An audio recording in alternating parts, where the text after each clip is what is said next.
Welcome to the Real Estate Syndication Show. Whether you are a seasoned investor or building a new real estate business, this is the show for you. Whitney Sewell talks to top experts in the business. Our goal is to help you master real estate syndication. And now your host, Whitney Sewell. I'm Whitney, host of the Real Estate Syndication Show. Every day, I'm interviewing experts that will help you to successfully invest in or grow your syndication business. Hit the like and subscribe button so you'll be on track to learn from the best in the industry. Hey guys, it's Whitney. I wanted to take some time to introduce you to my good friends over at PassiveInvesting.com. They're a national private equity real estate firm based out of the Carolinas. They focus on acquiring institutional quality apartments and self-storage facilities. They do this with private accredited investor funds. They have a portfolio of over $700 million in assets and control over $250 million in equity from their investors. PassiveInvesting.com makes it easy for you to start investing in real estate without all the hassles. They even have an average 62% repeat investor rate in each offering they put together. They even have a real estate debt fund that offers hard money loans to local fix and flippers across the U.S., which currently has a 0% default rate. To help you learn more, they've put together a free passive investor guide that outlines the 7 red flags for passive apartment and self-storage investing. Visit PassiveInvesting.com/red flags to download the PDF now. That's PassiveInvesting.com/red flags. This is your daily real estate syndication show. I'm your host, David Robinson. Today, our guest is Aharon Goins. Aharon is a retired military veteran and an active real estate investor. He got into real estate because he wanted to get out of the rat race of working for someone else and change lives for the better. He's determined to help people build generational wealth through real estate, not only for them, but for their families as well. So, Aharon, obviously just a brief intro there, but if you don't mind, let's start off. If you could back up and just tell us a little bit about yourself and your background, and we'll go from there. Hey, David, thank you so much, man, for being on this podcast, man. I'm really just thank you, man. I'm just really appreciative of it. So I'm from Baltimore, Maryland, and I got into the military right after I got out of high school, and I was in the Air Force and enjoyed every moment of it. Got an early retirement out, got me a W-2 job, and I would say a couple years in, someone told me, "Hey, you're gonna be here for another 20 years," and I thought to myself, "No, I'm not," and that's when my entrepreneur spirit came, and I would say a little bit years later, I got into real estate and love it ever since. And I want to do it full time. Well, that's great. So tell us a little bit about that process of exiting the military, going into a W-2 job. What was that like for you back then? So it was tough because you don't know what to expect. In the military, you're in a structured environment. You know where you need to go to. The different places that the military is going to take you to. You know where to report to. You know who your chain of command is. Things like that. Transition out the military can be really tough, and a lot of people will struggle because now you're applying for jobs. You don't know, will your job resonate with a civilian? And some people have jobs that doesn't. Some people do. So I applied for jobs all over the country. I retired out of Washington State, where I'm in right now, and I was just like, man, I don't know where to. I don't know where I would like to go. Move back a little bit to the East Coast. I applied for jobs over the East Coast, but I only had 2 job interviews, and it was out here in the Seattle area, and I got one of them. Really fortunate for that, but some people really struggle. I applied for, I would say, at least 80, 90 jobs. And I know a lot of people who apply even more and didn't have the same luck that I had. Wow. And so just to give our listeners some context, you were in the Air Force. How long were you in the Air Force? 16 years. 16 years. And when you took early retirement and started applying for jobs, roughly what year was that? It was 2015. Okay, gotcha. All right, and so luckily for you, you were able to land a job. Have you been in that same position since 2015? Yes, sir. Okay, great. And what sparked your interest in real estate? And how were you exposed to it? How did you get started in the space? So, like I said, my entrepreneurial spirit came. I started doing a whole bunch of different things. I started trying to sell T-shirts, multi-level marketing. I know this is a lot of people done the same thing, but I was trying to do those. And somebody told me, say, why don't you look into real estate, man? A lot of people, most millionaires are, have real estate. And I said, you know what, let me check that out. And then start understanding that there were so many different niches in real estate really got me intrigued. And I start diving in, pay for some coaching, start trying to do some wholesaling, Airbnb, really start being the shiny light guy all over again. But syndication really attracted me because you're not doing it by yourself. You're being part of a team, and that really gravitates towards me. And I am bullish about my fellow veterans doing the same and understanding it. Tell us more about that. What are you hoping to accomplish with veterans in real estate? So I'll give you some numbers. There's about 19.5 million veterans in the United States right now. Only 22% of veterans use their tuition assistance, for education. But even worse, only 15% of all veterans use their VA loan.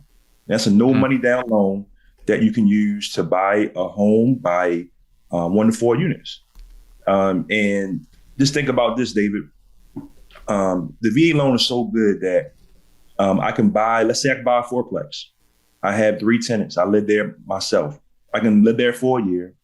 I can refinance, change that VA loan to a conventional loan, and then use it all over again. And I can rinse and repeat. And, after a while, I can have four, let's say I have four or five, fourplexes, I have, 12, let's say I have 12, let's say I have 4, I have 16 tenants. That can be a really great asset to get the financial freedom. Just right there, the VA loan. Now, the VA loan isn't designed for that. It's designed for you to buy a house. Sure. But at the same time, still, we only have 15% that use the VA loan. We see so many veterans who are homeless and things like that. It's really, really, really low number. What do you think causes that percentage to be so low? Why is it that more veterans aren't taking advantage of that? Lack of education. It's not talked about. It's not something that is a common thread in the military that is talked about, even though we have the resources. A lot of people talk about the VA rating, retire when you get out and you might get a medical, retirement or something like that. And you have a rating, like myself, I have a 20% rating for my feet. I get paid for the rest of my life for that. But the VA loan is not talked about as much. It's not educated. It's not talked about in the ranks. And in all my 16 years, I never talked about VA loan. None of my friends in my circle talk about it at all. I've talked to so many veterans over the last couple of years, and it's not talked about. And I'll tell you like this: the only reason why I used my VA loan was because a couple of years after I got out of the military, a young guy said, "Hey man, why are you not using your VA loan, man? You're a veteran. Why are you not using your resource?" And I said, "I don't know." So you live in an apartment. I said, "Yeah. Why don't you just own something?" Yeah. And it took me a while, and I was like, "He's right." And he So you spent 16 years in the Air Force without ever utilizing the VA loan. Yes. Wow. Yeah, that is surprising.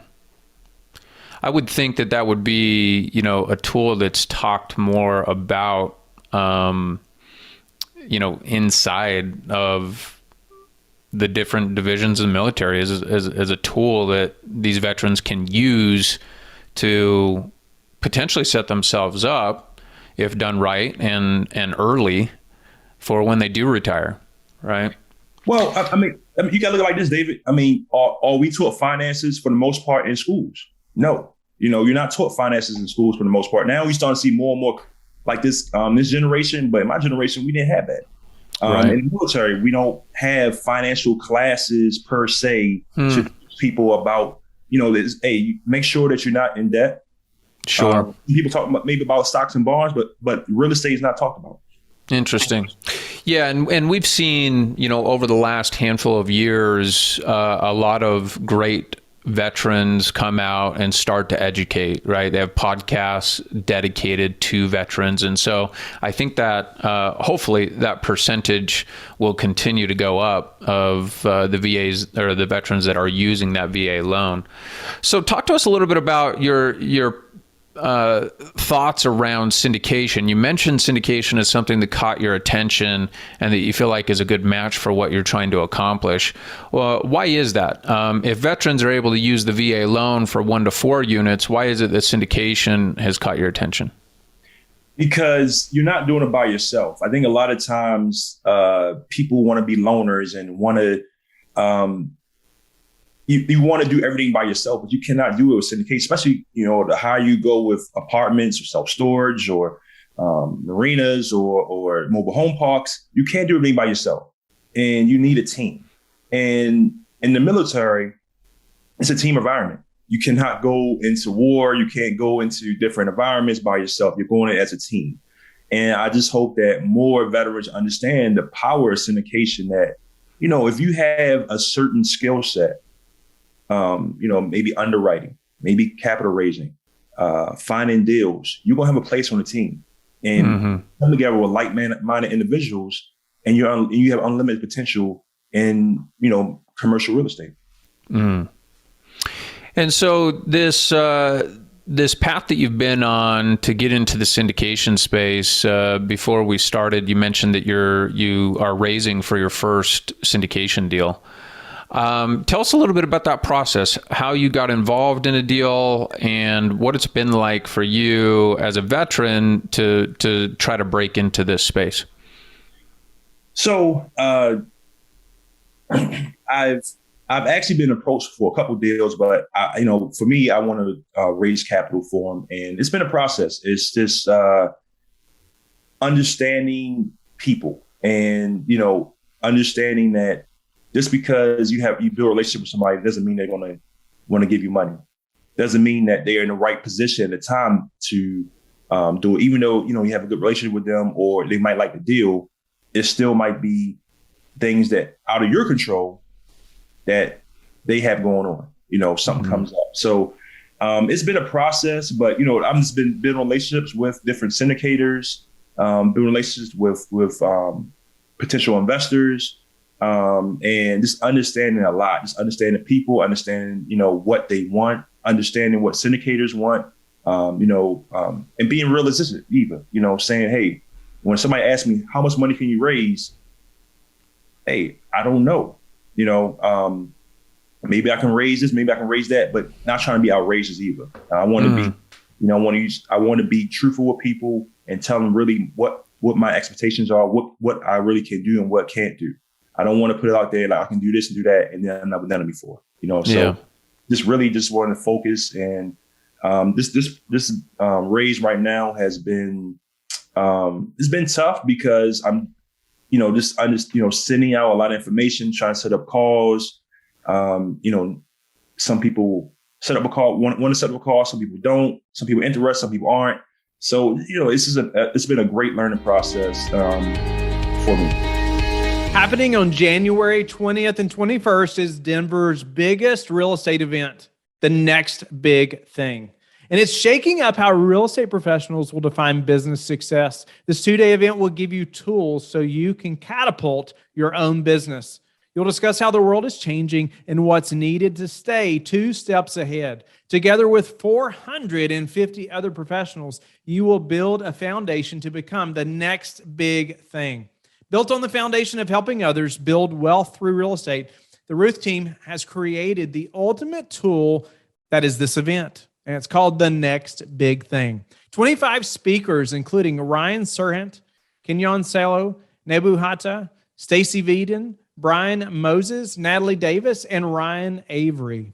Register now at thenextbigthingcolorado.com and use the code RESS to get $150 off.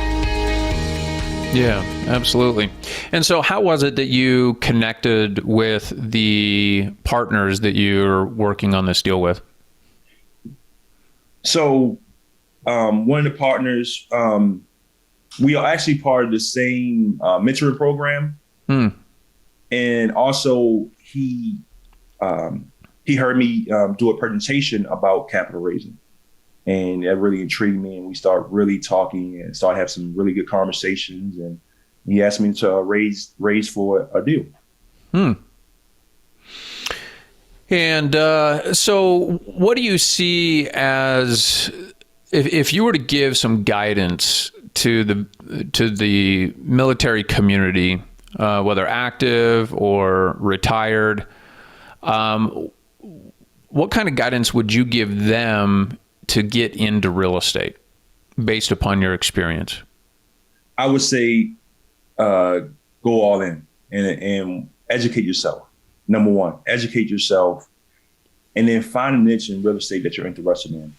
Because, like I said, there's so many niches you can get into, but really immerse yourself and educate yourself as much as possible. If you want to get into syndication, understand what you're good at. You know, if you're good with numbers, understand about underwriting. If you're good with people, know capital raising. I'm not saying that it's going to be necessarily like that, but understand what you like to do and have a passion for, and then go all into it. If I had to do it over again, I would do the same thing. But really educate yourself. I have a Clubhouse room called the Military Real Estate Investing Hour. And we have it every Wednesday at 5:30 Eastern time. And, you know, we have plenty of people who come on there and ask questions about the VA loan because they want to learn. And we always try to give them resources to help them out as much as possible so that they will learn. And then, you know, we say, look, hey, if you want to learn about syndication, come. I have a meetup. I have a meetup called All In on Real Estate every Thursday at 7 p.m. I have different people talk about different niches in real estate. But a lot of us talk about syndication, and you know, so you want to learn, go to YouTube, go read books, go to podcasts like this, and listen to guests, and really, like I said, immerse yourself and educate yourself. Yeah. And so what's been the biggest challenge that you faced as you've been working to break into the space?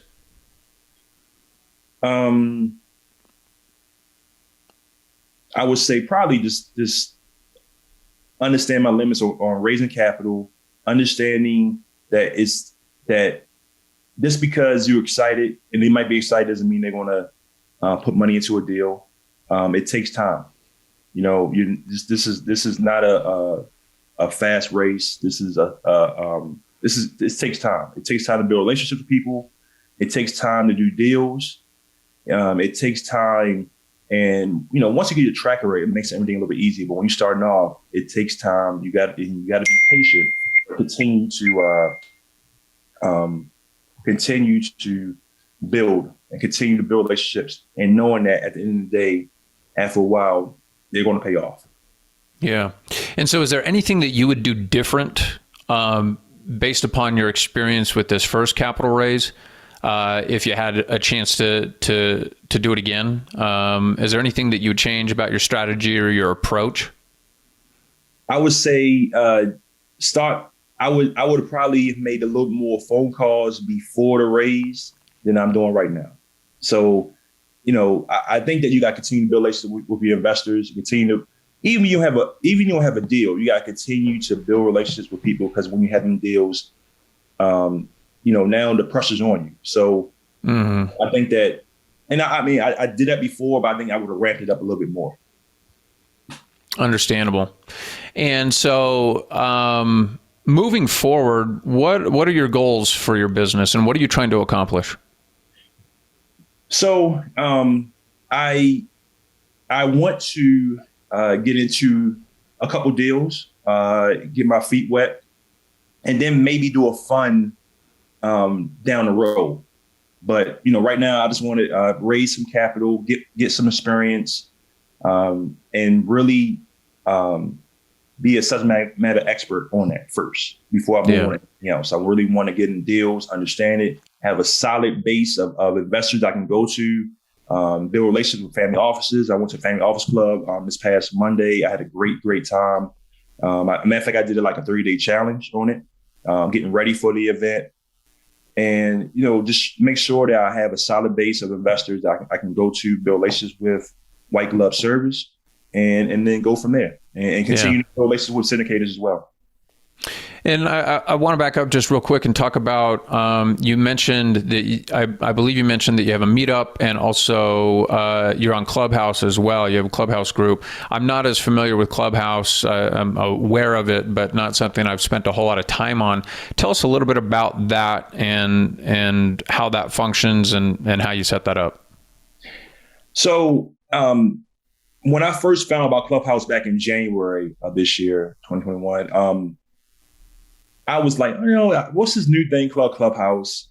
One of my friends invited me to come, and it's set up where you have rooms that you can go into, and you have stages in those rooms. There's no video; it's not recorded. When you're on stage, you can talk. When you're in the audience, you can't talk. So you listen to people talk about different subjects. So I was like, man, you know what? I'm really in the space about educating veterans. So that's why I created my room, the Military Real Estate Investing Hour, to educate veterans, to answer their questions. Like I said, there's a big void about education with veterans. And like I said, that low number about the VA loan. Thank goodness for things like ADPI and other groups that are educating veterans more and more. But I wanted to have something as well. And I've had some ADPI guests on my meetup and on my Clubhouse room.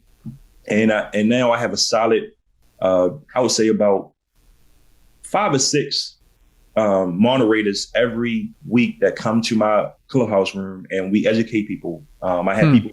So some of my moderators are into short-term rentals, into wholesaling, into syndication. One person, she lives in Germany, and she always comes every week, and she always adds value. Her husband's in the military. She's a civilian now. So, I have a wealth of knowledge on stage with me, and we ask some questions. We try to help people out as much as possible. And so for any of our listeners that are contemplating starting a meetup or getting things set up on Clubhouse, do you have any guidance or advice based upon your experience in getting those set up that would be helpful to them? So I would say this. If you really want to just understand about Clubhouse, get an invite, come on Clubhouse and go to a couple of real estate rooms, the bigger rooms, and just listen in. Listen, see how the moderators handle their room, see how people come on stage, the questions they ask. And if you're really interested, you can always make a room yourself by just hitting, and there's a little instruction on there. You can do it. It's really simple. And also you can make your own network as well. And that's very important, because if you have your own room with no network, most people are not going to come to your room. Right. Even if you have an appealing name, and that's another thing too, you got to have an appealing name that people want to gravitate towards. If it's just something simple, then why want to go to it? But if it's an intriguing name and subject, people won't want to go to it. So it's 2 things. You got to have a good network that you're a part of, and also an intriguing room that people want to go into. And when you say network that you're a part of, you're talking about outside of Clubhouse, just your network so that you can invite people to Clubhouse and to join you in your room, or a network inside of Clubhouse? It's a network inside of Clubhouse. So there's plenty of networks in there. Like for instance, I'm the administrator of the GOB network. But there's other networks you can be part of. Like I'm part of the my room is part of the Veterans Network. You can make your own network. I see. Make your own network on there, but there's different networks with different people. So you have Capital Raisers Network. You have this, you have that. So it's a lot of different networks on there. Interesting. I'm going to have to spend a little bit more time on Clubhouse. It's a space that I haven't put a ton of effort into, but those few tips are helpful. Well, as we start to wind down the show here, Aaron, a few final questions for you. The first is, what daily habits have you developed that have helped you to find success? I would say just reading, and also just being active on LinkedIn and networking as much as possible. This networking as much as possible with people and trying to set up time to have talks with them and get to know people. So networking and reading. Yeah. And, we've talked a lot about your interest with veterans, but how do you like to give back? I just want to educate people as much as possible. I didn't have the opportunity, but that's not what stopped me from educating other people, especially veterans, just knowing the space, knowing what they go through. And I just want to help people as much as possible. We have veterans who are very successful. We have veterans who have done what I told you earlier. I know one veteran, he did that all in his 20s. He has like 10 or 20 fourplexes or things like that or condos that he stayed in his 10s and 20s, in his 20s into his 30s. And now he has over $100,000 of passive income coming in every year because of that, because of the sacrifice that he come over using his VA loan over and over again. And now he goes all over the world because of that. Well, with that number that you referenced earlier, 15% of VAs actually using the VA loan, or veterans actually using the VA loan, it seems an astonishingly small number of our veterans. And so it's great to hear what you're doing and your goal of getting the word out about how veterans can utilize that loan as well as real estate to build wealth. Aaron, what's the best what's the best way for our listeners to connect with you and learn more about what you have going on? So I have a website. My company name is All In Homes. My website is ALLINHS.com. All In Homes. You can always email me also at aharon.goins@gmail.com. You can look me up on LinkedIn. I'm only Aharon Goins on LinkedIn. I'm only Aharon Goins on Facebook. And All In Homes is also on Instagram. Got it. And also check out my Super Summit challenge that I have on LinkedIn and Instagram as well. It's a great way to know me, understand me a little bit more. Well, having a unique name, Aaron spelled AHARON, and Goins GOINS, definitely helps in the social media space. So that's great. Well, hey, Aaron, thanks for coming on. Thanks for sharing some insight and trying to raise awareness for the veterans that are not currently using their VA loan. Thank you for your service, and we look forward to having you as a guest on down the road. Thank you so much, David, man. It's been a pleasure, man. Thank you for listening to the Real Estate Syndication Show, brought to you by LifeBridge Capital. LifeBridge Capital works with investors nationwide to invest in real estate, while also donating 50% of its profits to assist parents who are committing to adoption. LifeBridge Capital, making a difference, one investor and one child at a time. Connect online at www.lifebridgecapital.com for free material and videos to further your success.